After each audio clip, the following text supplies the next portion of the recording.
This is Antonio Moore coming from yourblackworld.net, Boyce Watkins site, and I just wanted to talk to you guys kind of candidly about an incident that's been brought to my attention. That's the incident involving John Henson, the Milwaukee Bucks player, and racial profiling when he went to the jewelry store.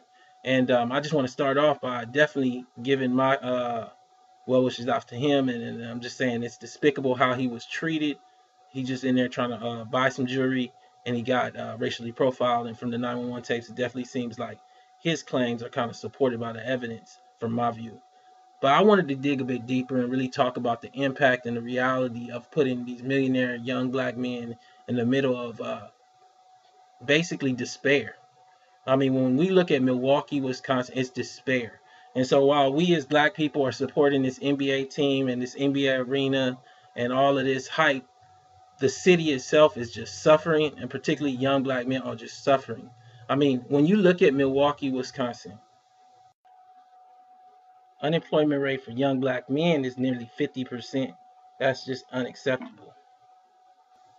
50%. And I don't want, I don't want that to seem like I'm blaming the NBA team, but what I am saying is that we as people can't get to a point where just because an NBA star got racially profiled, it's national news. It's been 50% unemployment rate for the last 7 years, and it's not been national news.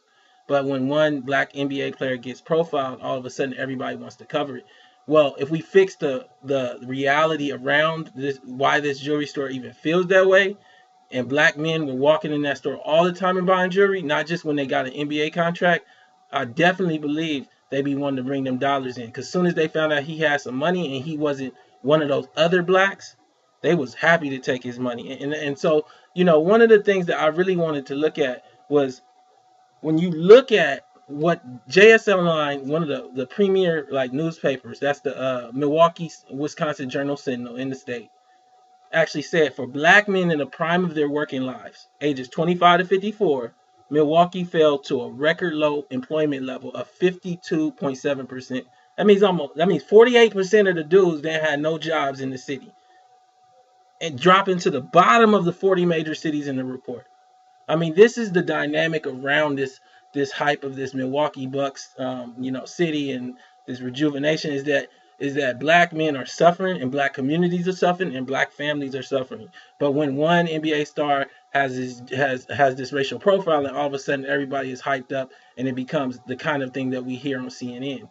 But this reality of 50% unemployment is rarely, if ever, covered. I mean, when you go further and look at other data lines, looking at incarceration, it follows along the same lines. This is from NPR. Wisconsin prisons incarcerate the most black men in the U.S. The most black men in the U.S. I mean, the University of Wisconsin, this is actually from the piece, researchers say their analysis was truly eye-opening.